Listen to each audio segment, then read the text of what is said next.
Assalamualaikum warahmatullahi wabarakatuh. Perkenalkan, nama saya Ervinanda Lukman, NIM 290215997, Prodi Akuntansi Reguler Plus, Prodi Akuntansi. Di sini saya akan menjelaskan tentang bauran promosi dan komunikasi pemerasan terpadu. Apa itu komunikasi terpadu? Internet Marketing Communication atau IMC adalah sebuah konsep di mana perusahaan secara hati-hati mengintegrasikan dan mengkoordinasikan banyak saluran komunikasi untuk menyampaikan pesan yang jelas dan konsisten. Hal ini bertujuan untuk memastikan stabilitas pesan dan penggunaan media yang saling melengkapi. IMC adalah integritas dari semua alat pemasaran, pendekatan, dan sumber daya alam perusahaan yang memaksimalkan dampak pada pikiran konsumen yang menghasilkan keuntungan maksimum dan biaya minimum. Lalu ada 8 alat utama komunikasi pemasaran terpadu adalah sebagai berikut. Yang pertama itu ada periklanan. Periklanan mengacu pada segala bentuk promosi produk atau layanan non-pribadi, berbayar oleh sponsor yang teridentifikasi. Berbagai media yang digunakan adalah cetak atau surat kabar dan majalah, siaran atau radio dan televisi, jaringan ada satelit, kabel dan telepon, lalu ada elektronik, halaman web, audio dan video tape, dan terakhir ada display atau billboard dan tanda dan poster. Keuntungan utama periklanan adalah menjangkau konsumen yang terbesar secara geografis. Konsumen pada umumnya cenderung percaya bahwa merek yang diiklankan secara besar-besaran harus menawarkan beberapa nilai bagus, tetapi pada saat yang sama, iklan terbukti menjadi produk promosi yang mahal. Lalu ada promo penjualan. Promo penjualan ini adalah sebagai intensif jangka pendek untuk mendorong percobaan atau membeli produk atau jasa.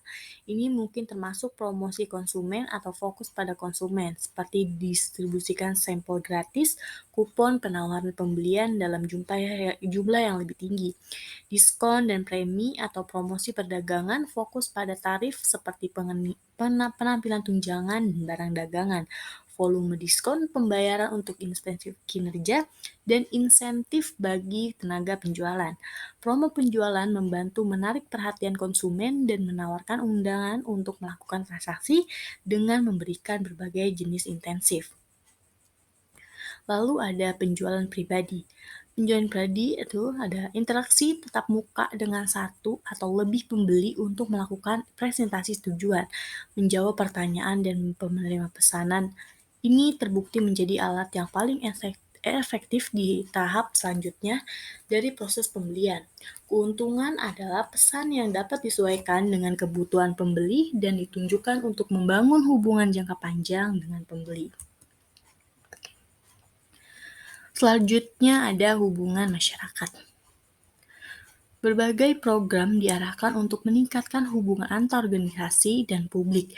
Pemerintahan adalah komunikasi suatu arah, sedangkan hubungan masyarakat adalah komunikasi dua arah yang dapat membantu umpan balik dan menyesuaikan pesanannya untuk memberikan manfaat maksimal. Alat yang digunakan umum di sini adalah publisitas yang memanfaatkan nilai berita dari produk atau layanan hingga informasi dapat disebarluaskan ke media berita. Artikel di media terbukti lebih objektif daripada iklan dan memiliki kredibilitas tinggi. Selain itu, ia memiliki kemampuan untuk menjangkau konsumen yang sulit ditemukan dan menghindari komunikasi yang ditargetkan.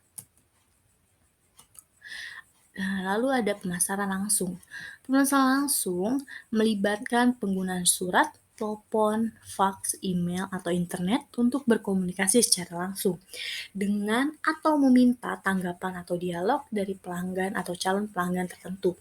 Pembeli sudah mulai mengandalkan kartu kredit dan pembelian online lebih dari sebelumnya yang membuat penting bagi konsumen untuk menjangkau konsumen secara langsung hingga membantu mereka dalam proses pembelian.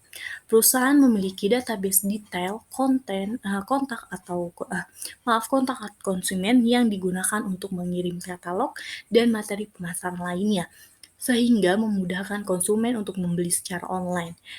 Prevalensi pemasaran langsung meningkatkan dalam beberapa tahun terakhir. Lalu ada acara dan pengalaman. Acara pengalaman ini adalah kegiatan dari program yang membatasi perusahaan yang dirancang untuk menciptakan interaksi terkait merek dan pelanggan. Sponsor meningkatkan fasilitas perusahaan untuk memberikan pelanggan pengalaman menggunakan produk yang pada akhirnya mengarahkan pada ingatan merek yang lebih tinggi dari pesaing. Acara-acara ini terbukti untuk menarik perhatian penonton. Lalu ada pemasaran media sosial. Konsep pemasaran media sosial pada dasarnya mengacu pada proses mempromosikan bisnis atau situs web melalui saluran media sosial.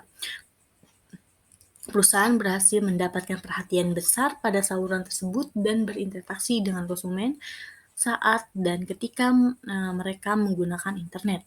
Cara berkomunikasi baru dan modern berkembang di platform media sosial ini dan terbukti menjadi masa depan promosi. Mereka memiliki kemampuan untuk menjadi sangat interaktif dan up-to-date dengan pelanggan. Lalu ada pemasaran seluler. Pemasaran seluler mengakibatkan komunikasi dengan konsumen melalui perangkat, baik untuk mengirimkan pesan pemasaran tersederhana untuk memperkenalkan mereka kampanye berbasis partisipasi baru atau untuk memungkinkan mereka mengunjungi situs web seluler. Lebih murah daripada cara tradisional untuk konsumen dan pemasaran. Pemasaran seluler benar-benar merupakan versi pemasaran online yang disederhanakan yang menggunakan meningkatkan seiring berjalannya waktu. Contohnya adalah iklan yang kita lihat di mobile aplikasi. Terima kasih, segitu aja penjelasan sedikit dari saya. Kurang lebihnya mohon maaf, mohon dimaklumkan. Terima kasih.